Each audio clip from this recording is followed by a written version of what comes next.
Vendredi 26 octobre, la fête de l'Aïd pour les musulmans de Saint-Quentin en Yvelines s'annonce un peu particulière. En effet, l'abattoir mobile qui permettait aux familles de procéder au rituel du sacrifice d'un mouton ne fonctionnera pas. Le dispositif était installé sur un terrain d'Élancourt. Le matériel appartient à la ville, mais cette année, son maire et ancien parlementaire Jean-Michel Fourgousse ne veut plus assumer les coûts de son exploitation.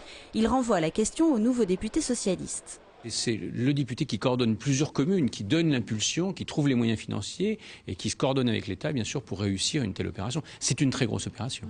Le député n'a pas de compétences juridiques et techniques pour intervenir.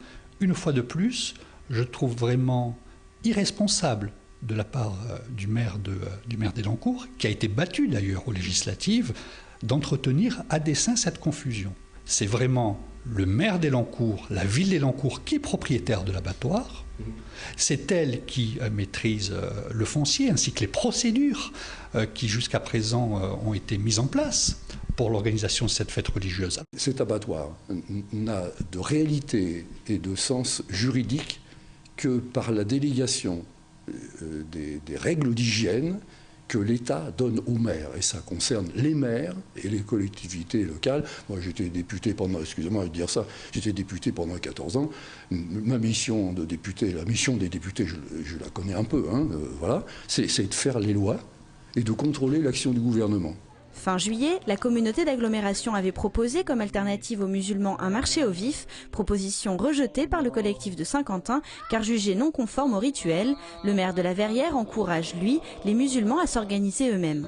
Je défends et je continue à défendre la position d'avoir une solution pérenne qui permette la prise en charge par les associations de musulmans de cette pratique et donc on aide à trouver une solution durable.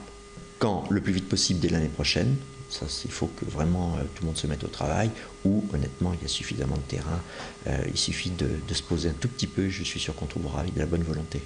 Jointe par téléphone, l'association des musulmans de Trappes dit craindre une pagaille la plus totale et parle même d'un retour de 10 ans en arrière. Les abattoirs les plus proches, à savoir Dreux et Creil, leur ont proposé une centaine de moutons, un nombre insuffisant sachant que l'an dernier, 1300 bêtes avaient été sacrifiées à Élancourt. En l'absence d'abattoirs temporaires sur le département, la direction départementale de la protection des personnes redoute que les familles musulmanes aient massivement recours à l'abattage clandestin, interdit pour des raisons de sécurité sanitaire.